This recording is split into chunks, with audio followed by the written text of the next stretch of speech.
topic is a summary of the legal obligation associated with payroll systems. Okay, so it's a learn few basic compliance here. Salary in the UK is paid in 12 equal installments throughout the year. Okay, so in some countries there will be 13-month also. So in UK there is no mandatory provision of 13-month salary. Okay, like you can make the adjustment in the last month, or as I've told you, you can make corrections later on through additional FPS also. If you need, you can do a 13-month. That is not a, but it is not mandatory in UK. Okay, but normally you'll see 12-month payroll, like monthly payroll is more used in UK. UK. Okay, it is not like US that weekly payroll or bi-weekly payroll is more more famous in US. So it is not like in UK. We have weekly payroll, bi-weekly payroll, but it is not too much. You will see very less. Okay. Salaried workers are paid directly to their bank account each month. Okay. So this is like most of the UK companies will follow this only. The check system has been stopped now. Like some earlier we used to give the check to the employees. Paying your employees take place through Her Majesty's Revenue Customs and the pay as you earn system. So it is through HMRC only. Pay system is from HMRC itself. Okay. Once you have registered as an employer, you can run payroll in the UK yourself or outsource it. The paying your employees means like you have to report everything to HMRC. So you're following the system that is uh, defined by HMRC. Okay, you cannot follow your own procedure or you cannot follow any other procedure. So you have to calculate taxes and IC based on whatever HMRC has decided. Okay, all the deductions. So once you have registered as an employer, you can run payroll in the UK yourself, or you can outsource it. Like we have third party to do the payroll. As an employer registered for pay, you'll have various responsibilities to ensure compliance. Okay. So what are these? And other pay requirements include recording payments of your employees' wages. Okay, as I said, you have to keep records even if you are not registering with HMRC because the salary is less. It happens very less. Like most all the companies will register with UK HMRC mainly.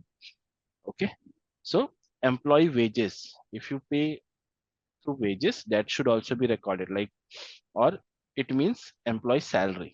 Okay. So wages means salary also, and if you pay someone on hourly or daily basis, that also comes into wages. So you have to keep record of everything, whatever you pay to employee, creating payslip for each worker, and administrating national insurance contributions for your every employee. These are mandatory things that you have to do. It is essential to submit relevant payroll information to HMRC on the day before you pay your employees. Okay, sorry. On the day, okay, on the day You or be before, okay, on the day or before, not only on the day before. So on the pay date also you can send it. That is the last day. As per the UK's real-time information system. To file this information, business must have make a full payment submission. Okay, a report that most payroll software will generate and submit for you. As I said, it is configured in the most all the software almost. What's more, if your business has an auto enrollment pension scheme in place, your employees' pension contribution must be factored into their pay. Okay, what's more, if it doesn't like it is not like if your business should have an auto enrollment pension scheme. Okay, it is mandatory. So the UK employees are taxed on their income using a progressive tax system with the first pound 12,500 of annual earnings being tax free. This is old rate. So now it is 12,570, 12570. Okay. And this slab is also old. So if you see 12501, it starts. Okay. But it is 12570 now. So why? Because it should be zero, but 1250 is considered as tax exemption for everyone as default, but it depends on tax code. It will change. Okay. So earnings between 550,001 to 1,50,000. This is also changed. You see the slab is different. So now it is 37,700. Earlier it was still 50,000. Okay. the second slab. Then 1,50,000 has been come down to 1. Okay, then pay allows HMRC to collect national insurance contributions. These contributions are payable at 13.80% of a worker's gross monthly salary, less a monthly threshold. This is actually only employer's part, it is mentioned here, but in general, it is mentioned. That's the reason. Now, paid leave regulations. I'm not sure if I told you about this. I think I discussed. So in UK, employees are entitled for holiday annual holiday entitlement of 5.6 weeks. So if you convert it to days, it comes to 28 days. If it is a 5-day working employee, that is full timer. Okay. So how we do the calculation? You have to multiply 5.6. If employee works 5 days in a week, so into 5. Normally, this is the full-time hours, 5 days in a week, so 28 days. If employee And works 4 hours, sorry, 4 days only, then it will reduce. But now, if 1 week also we get, so Saturday, Sunday, if the company is following global policy, wherein 2 days are off, Saturday, Sunday, then it's better. We get at least more 4 days. If we take 1 week, then Saturday, Sundays, we get more 4. So that is good. Earlier, only Sundays were holiday normally. yeah. So sick leave is a better policy. Maternity, if you see, that is also better policy because they get 39 weeks payment. That is almost 7 months. And 1 year they can take leave. Okay, so I don't think they will need some extra leave, but yes, if carry forward might be one of the concern like we have in India, that is better. We can carry forward 45 days and we get encashment also. So I think in some companies I've seen they can carry forward maximum 10 days also, like not 20 days or 28 days entire, but they can only carry forward 10 days. So remaining is paid to them.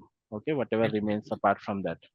So these are few things like statutory entitled leave for part-time employees determined on a pro rata basis, depending on the number of days worked each week. So that could be prorated also. Okay, statutory entitled leave for part-time employees is determined on a pro rata basis. Okay, if they are working 3 days, it will be prorated to whatever days, like 4 days I've shown you, it comes to 22. Okay, standardize 8 hours for 1 day, but what happens? Okay, if employee works 5 days, okay, and 5.6 weeks we have, but employee doesn't work entire 8 hours. Employees are part-time. Employee works only 4 hours. 5 days, but 4 hours. So this will be prorated again. So if you, this is straightforward, right? 28. So you can divide by 2 because it is HR does this calculations. Okay, payroll will not do it normally. HR has to do it. It is HR policy. It comes into benefits. Okay, so flexible hours are allowed in UK. That's the reason this may happen. Different scenarios, but payroll doesn't do it. HR has to do it. Then minimum wage. As I told you, national minimum wage and living wage. I've shown you earlier. It is same. The national living wage of 8.91 an hour applies to workers aged 23 and above. This is old rate, 2 years back. Now I've shown you it is 10 point, around 10 point something in for the employees above 23. So let me see it here. It should be here. Right, 10.42. Okay, for aged 23 and above. So these are the rates. Then it is for other ages also, other age group it is mentioned. You can see the latest one here. And one more important thing, as I told you, no employer can compensate overtime to say that we are paying you national minimum wage or national living wage. Basic salary, that is the salary should be at national minimum wage. Okay, for example, employee, by mistake, employer is paying only £9 to a employee who is about 23, and they pay daily £2 as overtime, and they say that we are paying you total national minimum wage. This is not allowed. Okay, this should be national minimum wage. Overtime or anything extra is additional, like tips also, any service they are paid. These are extra things. It should not be compensated with the overtime. In the UK, employers are not required to pay their workers for any overtime.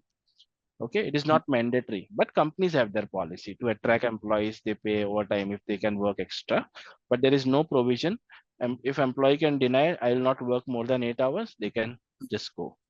Okay. Like in India also, HR team doesn't get overtime normally, I've seen. So even if we work 12 hours for payroll, we'll not have overtime. It is same for UK. Okay, it is same. It is not mandatory. If they want to pay, they have provision for maximum how they can, how much they have to pay. That is also there is also a provision. But employers normally, if you'll see in UK, people will pack their bag at 5 p.m. They'll start packing their bag, but they will work seriously till 5 p.m. You'll see that dedication. I've seen that. Okay. And they will complete everything. If they have 10 queries pending, they'll complete till 5 p.m. They don't want any disturbance after 5 p.m. So an employee's average pay for the total hours worked must never fall below national minimum wage, as I said. Okay, average salary.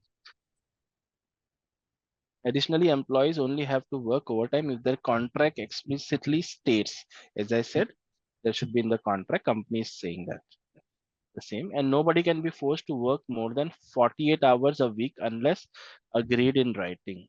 Okay, in UK in a week, only 8 hours extra if it is a full-time employee.